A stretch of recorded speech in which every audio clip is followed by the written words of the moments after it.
સહજાનંદ સ્વામી મહારાજની જય, અક્ષર પુરુષોત્તમ મહારાજની જય, ભગતજી મહારાજની જય, શાસ્ત્રીજી મહારાજની જય, યોગીજી મહારાજની જય.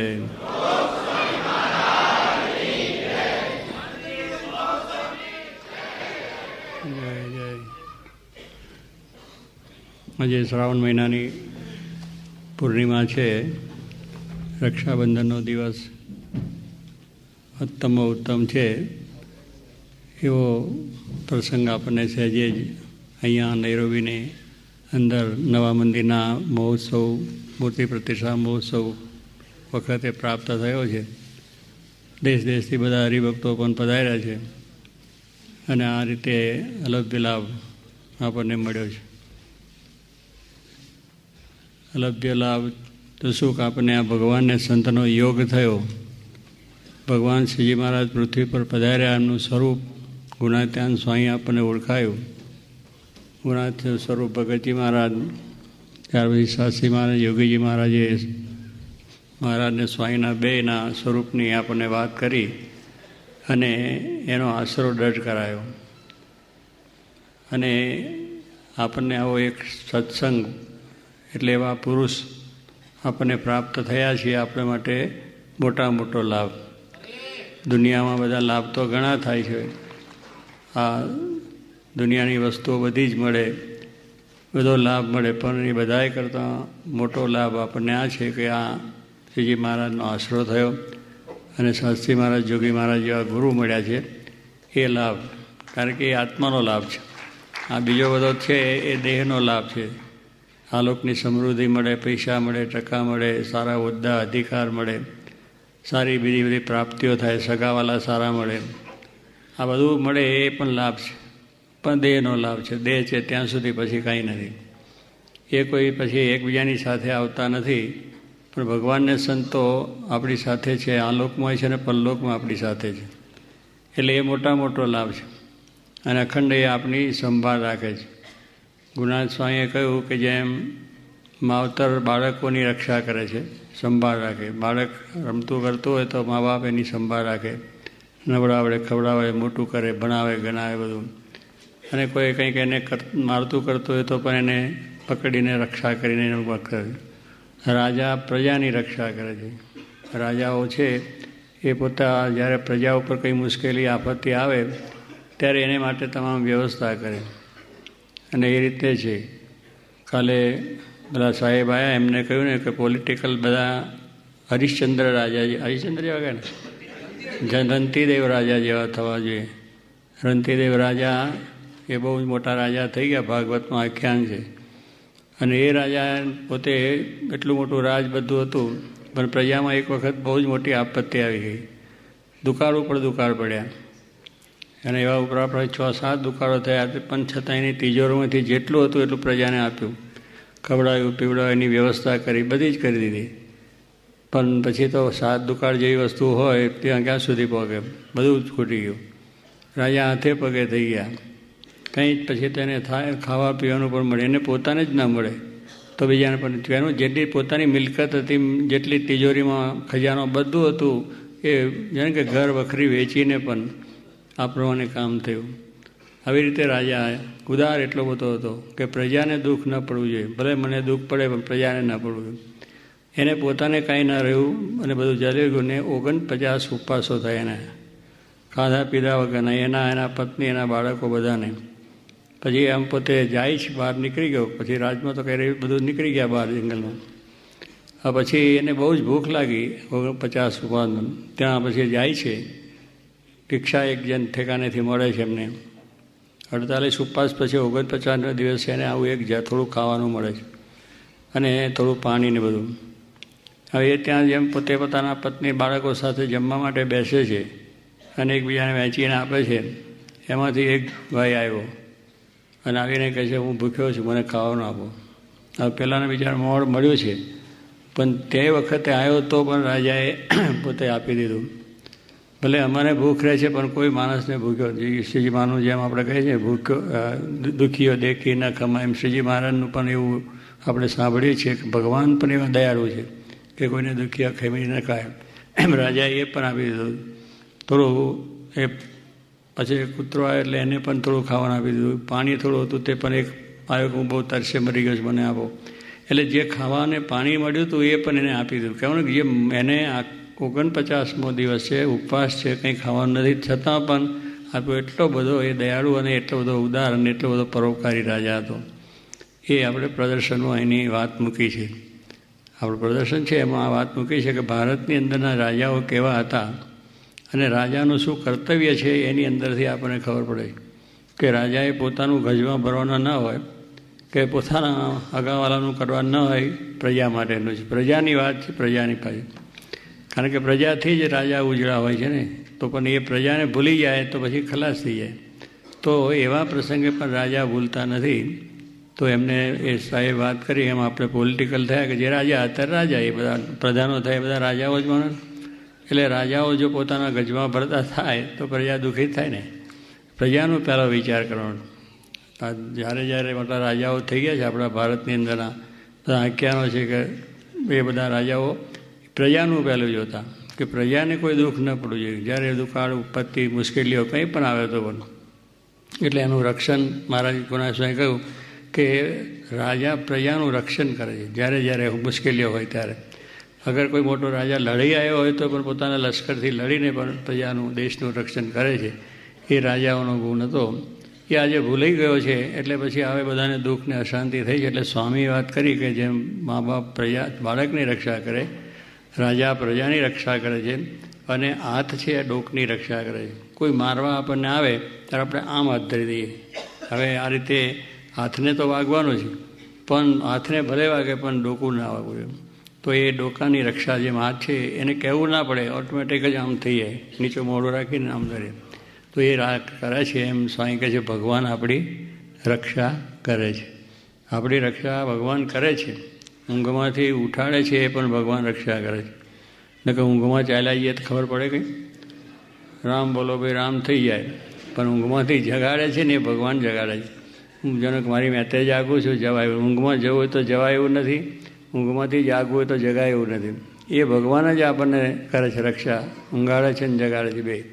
પણ આપણને ખબર નથી કે આપણે ઊંઘીએ છીએ, મને ઊંઘ આવી ગઈ, મને ઊંઘ આવી ના. એ ભગવાનની દયા થાય ને કે કેટલા તો આખી રાત આડોટે છે. મસરૂનું ગાદલું હોય ને બધું સરસ હોય ને તો ઊંઘ નથી આવતી ને ગોળીઓ લેવી પડે તોય નથી આવતી. એ ભગવાનની કૃપા હોય તો બધું અનુકૂળ થાય છે. ખાવાનું પચે છે પણ ભગવાનની દયાથી, ને કે ખાવાનું જ ન પચે શું થાય. એટલે આ બધું જે છે એ ભગવાન કરે છે. આપણી બધી રીતની રક્ષાઓ કરે છે.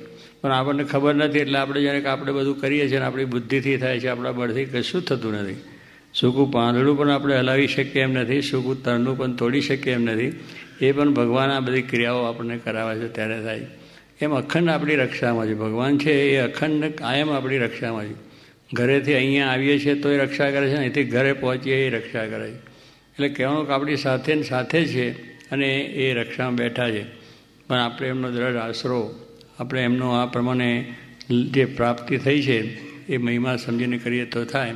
એમ આ રક્ષાબંધનને દિવસે આપણે આ રીતની રક્ષા જે બાંધીએ છીએ એનું કારણ કે ભગવાન આપણી રક્ષા કરે. અને એ રક્ષા આપણી હંમેશને માટે કરે. ક્યારે કે દ્રઢ આશરો આપણે રાખીએ તો આપણે એના વિશેની ભક્તિ અને નિષ્ઠા એમાં ફેર પડવો જોઈએ નહીં. અને એ રીતે જ વ્યવહાર છે, સંસાર છે એટલે સુખ દુઃખ તો આવે છે. સુખ દુઃખ આવે સર્વ ભેળું, તેમાં રાખજો સ્થિરમતી, જાળવીશ મારા જનને અતિશય જતન કરી. નિષ્કાન સ્વામી ભક્તિનું નામ લખ્યું છે કે સુખ દુઃખ સર્વ આવે પેલું. સુખે આવે ને દુઃખે આવે. અપ ને ડાઉન થાય છે ને, કે અપ થયો ને પછી ડાઉન. કરોડપતિ રોડપતિ ડમ થઈ જાય. એટલે આ પરિસ્થિતિ ચાલે જ છે, આદિ અનાદિથી ચાલે છે. એમાં કોઈ નથી. રાજા રંક થઈ જાય ને રંક રાજા થઈ જાય. આવી પરિસ્થિતિઓ બની છે અને ઇતિહાસ છે બધા. એટલે એ તો ચાલશે, અનાદિનું કામ છે, ચાલ્યા જ કરશે. પણ એવી પરિસ્થિતિની અંદર પણ ભગવાનની જે આપણી નિષ્ઠા, દ્રઢતા, આશરો એ દ્રઢ રહેવો જોઈએ. એમાં આપણી સ્થિર મતિ રહેવી જોઈએ. આપણી મતિને ફરવાનું જોઈએ. આપણી મતિ છે ફરી જાય. જ્યારે આપણે અપ હોય અને બરોબર રીતની જાહો જલાલી હોય તો હો બહુ મોટા ભગવાનની તો મારું કામ ખરેખર, ભગવાને તો લીલા લહેર કરીને ગિરાના. અને પછી જ્યારે કંઈક પાછા નીચે થયા કે મારું ભગવાને નખોદ કાઢી નાખ્યું. આ બાપના ભગવાન ક્યાં નખોદ કાઢવા આવ્યા છે? આપણા કંઈક ભૂલોને લઈને નખોદ કરે, કંઈ કરતા નથી. તો અહીં વાત કરતા કે સંતો ગામડે ફરવા જતા હતા, એક પટેલ હતા વાડીએ, એટલે ઘઉં કરેલા હતા, કોસથી પાણી પાય અને ઘઉં બહુ સારા લીલાછમ જેવા થયેલા, દાના ભરવાની તૈયારીમાં હતા. તે સંતો ત્યાં નાહવા ગયા, કોઈ નયા ધોયા, પછી પેલા પટેલને કહે છે, પટેલ ઘઉં ભગવાનની દયાથી બહુ સારા તમારા થયા, સારો પાક થશે.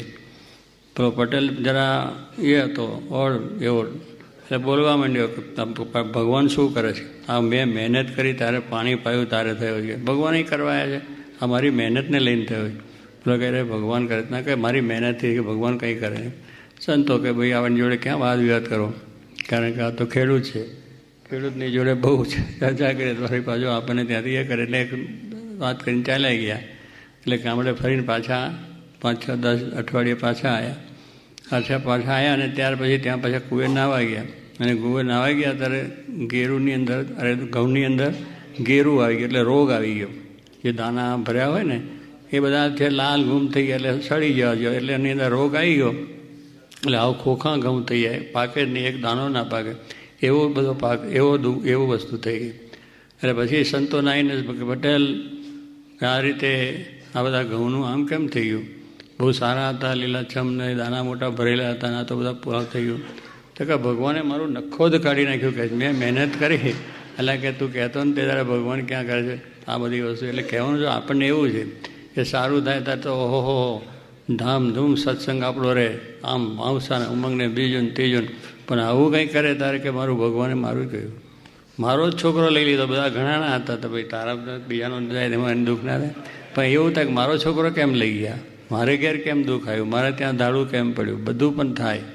ભગવાન છે કસોટી જુએ છે, તમારી નિષ્ઠાની, સમજણની, આશરાની કસોટી જુએ છે. એ કસોટીમાં આપણે પાસ થવાનું છે. દાદા ખાચરની કસોટી થઈ છે, બધા ઘણાની થતી થઈ. એટલે કહેવાનું શું છે કે ટેદી થાય છે ને અત્યારે થાય છે ને બધાય થશે ભવિષ્યમાં, પણ એ અપડાઉન થવાનું. એટલે સ્વામી કહે છે કે સુખ દુઃખ આવે સર્વ ભેળું, તેમાં સ્થિર મતિ રાખવાની. જેમ દાદા ખાચરની ફરી નથી, પર્વતભાઈની ફરી નથી, ગોરધનભાઈની ફરી નથી, મોટા સ્વામી આશાભાઈની ફરી નથી, એમાં આપણા ઘણા ભક્તોની મુશ્કેલીઓ આવી છે, પણ એ બધાની અંદર આમ દઢ રહ્યા છે. એટલે વ્યવહાર છે, સંસાર છે, ઊંટના બેસના જેવો છે, એલા આવવાના છે. પણ એલાની અંદર આપણે એલો લઈ લેવાનો. ઊંટની સાથે તો કેટ તૂટે નહીં, નકર કેટ તૂટી જાય. કાંઈ ઊંટની ચાલ આમ છે, ઊંચું નીચું કરે આપણું આખું શરીર આમ. જો પણ એની સાથે આપણે એલો ના લઈએ તો કેટ તૂટી. હું તો અક્કડ બેહીશ, પણ ઊંટનીમાં એવું ના બેહાય. ઊંટમાં તો એલો ચાલે, એની સાથે આમ એ જે બહેનારા છે એને જોજો તમે, એ ઊંટો બેહ્યા છે ને એટલે એલા સાથે એલો લે છે, એટલે એવા એ ઘઉં પછી ઘઉં બેસી જાય ને. કે આપણે તો એક અડધો ઘઉં છે ને કેટ તૂટી જાય, કારણ આપણે એલો લેતા આવડે નહીં. એમ આ સત્સંગમાં એલા લેવાની શીખવું જોઈએ. કે આવું બધું આવે તો પણ ભગવાનને સંત છે એ આપણી રક્ષામાં છે, અને આપણી રક્ષા હંમેશા કરવાના છે. માટે આપણે એવો દ્રઢ આશરો રાખી અને આપણું કામ કરવાનું છે. મહારાજની દયાથી આ બધું છે. આ ભગવાનના કામમાં વિઘ્ન નથી આવતું. જો ને આ મંદિર છે આપણે કર્યું, હવે એ તો ભગવાનનું કામ છે ને, તો એમાં એલા આવે છે. આયા કે ના આયા મહેન્દ્રભાઈ? જો આ બેઠા કેટલા એલા આવ્યા છે. ભાઈ એલામાં એલો લઈને આજે કામ ભગવાનનું છે, પણ કહેવાનું છે એ તો બધામાં આપણને આ વ્યવહાર છે. એટલે કે આ પ્રમાણે બધી વસ્તુ છે. તો એમ સમજીને આપણી મહારાજ સર્વ કરતા છે એટલું દરતા, ભગવાન સર્વ કરતા છે, એમાં કલ્યાણ આપણું. ભગવાન સર્વ કરતા છે, જે થાય છે ભગવાનની ઈચ્છાથી જ થાય છે, ભગવાનની મરજીથી જ થાય છે, એમ સમજીને આપણે ચાલુ. પણ આમ કેમ થયું, આમ કેમ થયું, એવો કોઈ સંશય કરવો નહીં. સંશય આત્મા વિનિશ્ચિત. એમાં કોઈ પણ સંશય ભગવાનના કાર્યમાં થાય તો આપણે જાણવું કે આપણી હજુ સમજણ કાચી છે, આપણે નિષ્ઠા કાચી છે. એમાં તો જવું જે થયું બહુ સારું થયું, એમાં આનંદ જ રહેવો જોઈએ, તો કોઈ જાતનો વાંધો આવે નહીં, અને એમાં સર્વ પ્રકારે સુખિયા રહેવાય. અમારા પ્રભુદાસ લાલાજી ગાનાવાળા લકમપાલામાંથી નીકળ્યા અને બધું લઈને, કારણ કે તે બધું લઈ લીધું, ઈડી અમીન બધું પોતાને લઈ લીધું હતું. આપણે બધા જાણીએ છીએ ને, ત્યાંથી જ બધા અહીં આવ્યા, પછી આગળ ગયા, બધા ગયા. તો તે ત્યાં દેશમાં આવ્યા તો પૂછ્યું કે ભાઈ આપણે પ્રભુદાસ કેમ છે, આ બધું ક્યાં મૂકીને બધું આમ તેમ? કે હું ક્યાં હું તો બધું લઈને જ આવ્યો છું, કારણ કે હું આપણો ધોતિયું પહેરીને ગયો હતો, ના પાટલું કોટ પહેરીને આવ્યો છું, કમાઈને આવ્યો છું. કે એટલે એને કહેવાનું શું છે, સ્વામી મળ્યા છે એટલે આપણે કહેવ છે, બધું આપણું હતું જ ક્યાં? આપણે કંઈ લઈને ગયા નથી ને આપણે કંઈ લાવવાનું છે જ નહીં. જન્મ્યા પહેલાં જગત નહોતું, મુઆ પછી. એટલે આ જો જ્ઞાન, આ સમજણ, આ નિષ્ઠા, આ બધું હોય તો આપણી બધી પરિસ્થિતિઓની અંદર ગમે તેટલી મુશ્કેલીઓની અંદર પણ એક મતિ રહે, એક બુદ્ધિ રહે, એક વિચાર રહે કે ભગવાન જ સર્વ કરતા છે, એના થકી જ કલ્યાણ છે, એથી નથી. તો આવી રીતે આપણે આ રક્ષાબંધનનો દિવસ છે એમાં બધાને મહારાજને પ્રાર્થના કરીએ કે બધાની ભગવાન રક્ષા કરે, તને મને તને સુખ્યા કરે, વ્યવહારમાં, ધંધામાં, રોજગારની અંદર પણ શાંતિ રહે અને ભગવાન ભજવાનું સુખ એ કાયમ માટે રહે.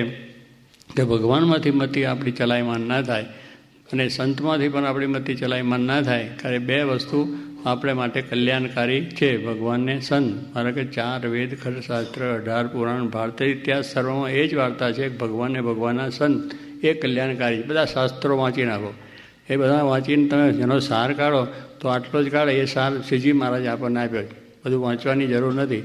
આટલા શબ્દો જ એમના વચનામાંથી ધ્યારો કે ભગવાનને સંત એ ભગવાન શ્રીજી મહારાજ અને એના સંત ગુણાતીત એ સાચી મહારાજ, જોગી મહારાજ સ્વરૂપ ગુણાતીત સંત મળ્યા, એ જ કલ્યાણકારી છે. એથી આ દુનિયામાં બીજો કોઈ કલ્યાણકારી નથી અને બીજે ફોંફો મારવા જવાની જરૂર નથી, બીજે દોડવાની જરૂર નથી, ચોખા મૂકવાની જરૂર નથી.